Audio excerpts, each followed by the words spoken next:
Салам достор, назарыңыздарда Аралаш медиа. Бүгүн сиздерге дагы бир кызыктуу тасмалардын бирин кыскача баяндап бермекчибиз. Сиз шашпай отуруп, мага жакты белгисин басып, видеону аягына чейин көрүүгө даяр болуп калган болсоңуз, биз баштадык.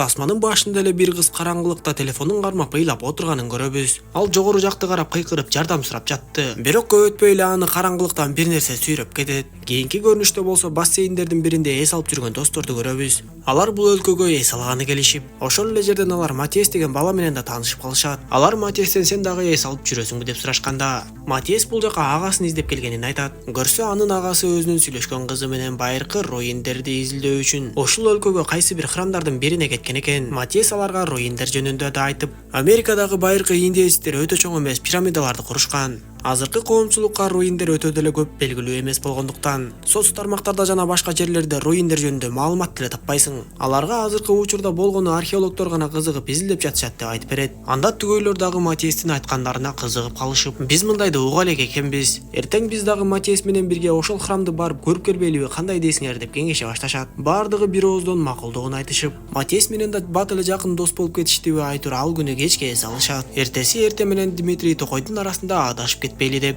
Матиастин агасынын картасын көчүрүп алып жаткан. Бир канча убакыт өткөндөн кийин алар автобус менен келип түшүшүп, Матиас жергиликтүү гидке чалып, бирок такыр эле байланыша албай коет. Анда алар жолдун жээгинде токтоп турган таксистке картаны көрсөтүшүп, жанагы Матиас айтып жаткан храмга жеткирип коюусун суранышат. Картадан храмды көрөрү менен эле таксист мен бул жака барбайм деп чыгып, бирок акчасы көп балдар ага чоң суммадагы акчаны төлөйбүз дегенде дароо макул болот. Ошентип Токой аралап бир канчалаган жолдорду жүрүп, таксист аларды ошол храмга жакын жерге таштап коет да кайтып кетип калат. Кыздар балдардан биз кайра кантип кетебиз деп сурашып, бирок балдар камсынабагыла кайра такси чакырабыз деп коюшат. Бирок ал жерде телефондогу байланыш кээде кармаса, кээде кармабай жоголуп кетип жаткан. Дал ошол жерден Матиас өз агасынын унаасын табат. Бирок сырткы көрүнүшүнө карасак, ал унаа бул жерде өтө көптөн бери тургандай. Токойдогу жол аркылуу бир аз жол жүрүшкөндөн кийин эле алар Токойдогу жергиликтүү элдерди көрө башташат. Бир кичинекей кыз менен кичинекей бала аларды көпкө чейин карап туруп, андан соң шашылып эле чуркап кетишет. Балдар картаны карап, храмга кетчү жолдун жалбырактар аркылуу бекитилгенин көрүшөт. Дароо эле чоң жалбырактарды алып салып ошол жака кетели деп жатышканда, мындай нерсе эммиге таң калыштуу көрүнүп, эмне үчүн алар бул жолду жаап салышкан деп сурайт. Джефф болсо аларга археологдор өздөрү тапкан нерселерди ушинтип жашырып коюшат.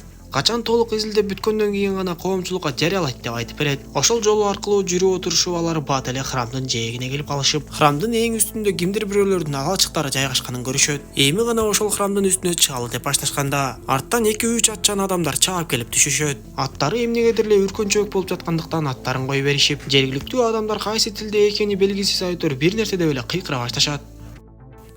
Турист балдар жергиликтүү адамдардын эмне деп жаткандарына түшүнбөй, Джефф дароо эле акчасын алып чыгат да аларды көздөй сунуп көрөт. Бирок сыягы жергиликтүү адамдарга акчанын кымындай да кереги жок окшойт. Ошондо Матиас телефонундагы агасынын сүрөтүн көрсөтүп, аларга чукулдап барып, биз ушул адамды издеп жүрөбүз дегенде ишарат кылат. Алар телефонду карап баштаганда эми ошол жердеги чөптөрдүн үстүнө чыгып, колундагы фотоаппаратына сүрөткө тарта баштайт. Ошондо жергиликтүү адамдар дароо эле ызы чуу чыгарып кыйкыра башташып, бирөөсү жаасын кармап, бирөөсү тапанчасын кезейт. Анда артын караган Дмитрий, жергиликтүү адамдар бизди сүрөткө тартпагыла деп жатат окшойт деп ойлоп, ал дагы эмминин жанына чөптөргө чыгып барат да фотоаппаратын алып, биз сүрөттөрдү өчүрөбүз деп айтып, жергиликтүү адамдарды көздөй басат. Ошондо ал адамдар ого бетер кыйкырып, ай дегенде Дмитрийдин төшүнө жаанын жебеси сайылат да андан соң башына ок тиет. Коркуп кеткен туристтер дароо эле артка чегинип, храмдын үстүн көздөй бет алышат. Ал эми төмөндөгү куралчан адамдар храмды айланып ар кайсы жактан чуркашып, бирок кызыгы храмга чыгып келмек түгүл жакындабай да турушту. Жогору чыккан туристтер жанагы алачыктардын иштерин карап, бирок ал жакта эч кимдин жок экендигин көрүшүп, Матиас болсо агасынын атын атап эле кыйкыра баштайт. Төмөн жакты карашса жергиликтүү адамдар улам көбөйгөндөн көбөйүшүп, алардын аялдарынан бери келип,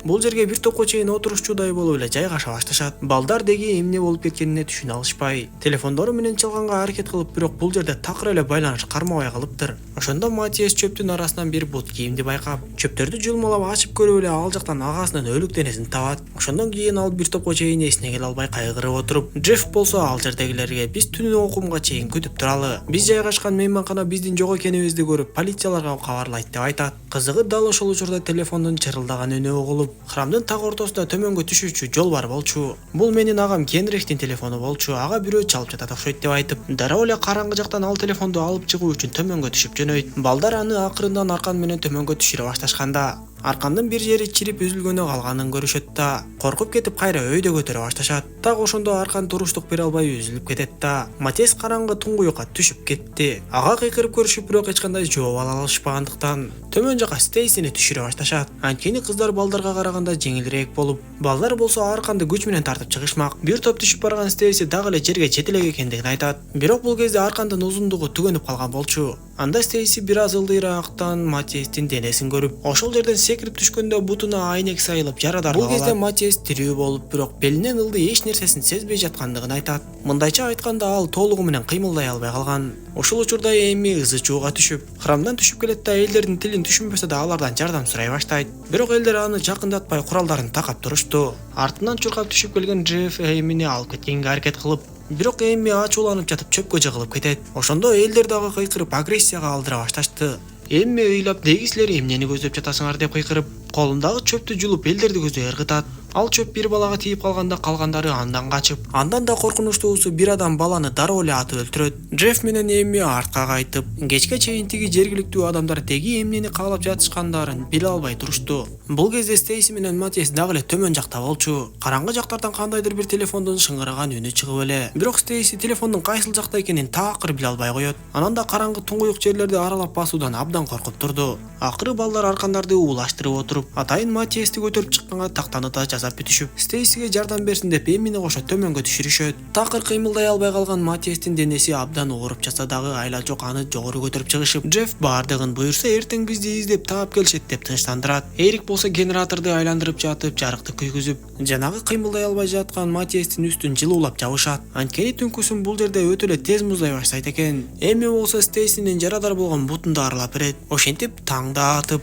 эртең менен Джефф чөптүн арасынан дагы бир адамдын сөөгүн таап алат. Бул учурда Эрик менен Стейси дагы ызы чууга түшө баштайт. Анткени кечээки Стейсинин жарадар болгон бутунан чөптүн тамырына окшогон нерселер өсүп жатканбы же, тескерисинче уктап жатканда бутуна тамырлар кире баштаганы белгисиз айтор. Бир кызыктай эле таң калыштуу көрүнүштөр боло баштайт. Эрик тамырга окшош нерселерди жулуп салганы менен Стейси ыйлап эле, "Ал менин бутумдун ичинде жүрөт. Мен анын кыймылдап жатканын сезип жатам" деп айтат. Аңгыча болбой кечээки кыймылдай албай калган Матиастин үстүндөгү жабууну ачып көрүшсө эле, анын дагы буту канталап, чырмооктой болгон гүлдүү өсүмдүктөр ороло баштаган болот. Ошондо жанагы караңгылыктан кайра эле телефондун чырылдаган үнү угула баштап, бул жолу да Эми менен Стейси төмөнгө телефонду табуу үчүн түшүшөт.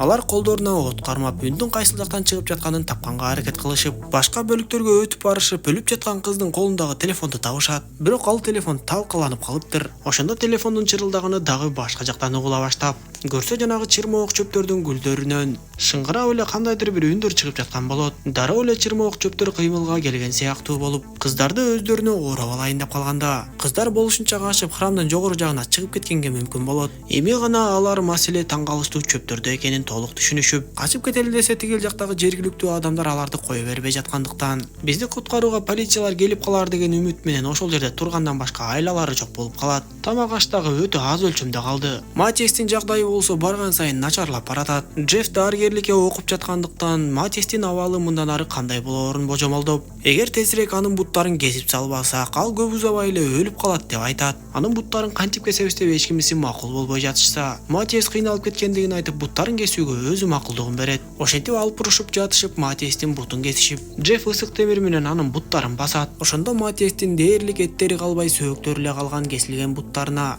жанагы чырмоок чөптөр кадимкидей оролуп өздөрүнө тарта баштаганын көрүшөт. Кечинде балдар өздөрүнчө бир нерсени сүйлөшүп талашып жатышканда, Матиастин оозуна чырмоок чөптөр кадимкидей эле кире башташат. Аны байкап калышып чырмоок чөптөрдү чуап чыгышып, аны көргөн Стейси дагы менин да ичимде ушуга окшогон бир нерселер жүрөт. Алар теримде эле кыймылдап жүрөт деп айтып, ишенбесеңер көрсөтөм деп бычакты ала баштайт. Бирок Эрик анын колунан бычакты алып токтотуп калат. Ошентип ал түн да өтүп таң атып, жанагы төмөн жактагы жергиликтүү элдер храмдын айлана тегерегинин бардык жерлерине тустарды чачып жатканын көрүшөт.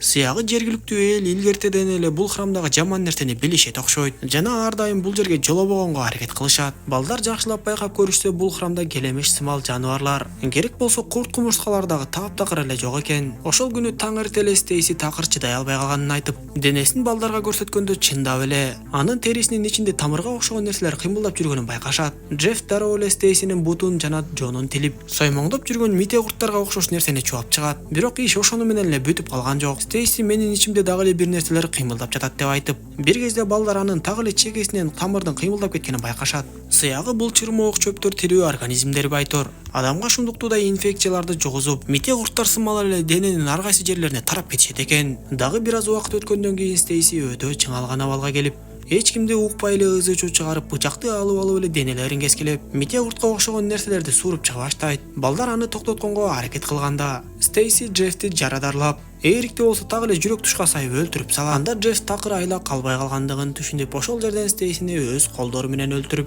Эммага бир планды жакшылап түшүндүрөт да. Матиестин агасынын унаасынын ачкычын берип, Эмманы өлдү кылып көрсөтүү үчүн анын денесине кандан шыбап, көтөрүп алып эле храмдан төмөнгө түшүп келет. Ал Эммини жерге таштайт да өзү жергиликтүү адамдарды алаксытып ар жака басып, бир кезде катуу кыйкыра баштаганда жергиликтүү адамдар аны аткылай башташат. Джефф Эммага дал ушундай учурдан пайдаланып качып кет деп түшүндүргөндүктөн, Эмма тура калып эле токойралап качып жөнөйт. Жергиликтүү элдер анын артынан кубалашканы менен Эмма аларга жеткирбей унааны от алдырып айдап качып жөнөп, жолдун кайсы бир жерине жеткенде бир нерсени түшүнүп калат. Анткени анын да бет терисинде кичинекей тамырчалардын кыймылдап жүргөнү байкалат. Демек жанагы шумдуктуу нерсе кан аркылуу жугабы айтор. Кандай гана болбосун Эмманын да ичине кирип кеткенге үлгүрүптүр. Сыягы Эмманын өмүрү деле аз эле калды окшойт. Тасма дал ушундайча соңуна чыгат. Достор, видео жаккан болсо мага жакты белгисин басып, дос тааныштарыңыз менен бөлүшүп койгонду унутпаңыз. Кийинки видеолордон көрүшкөнчө аман болуңуздар.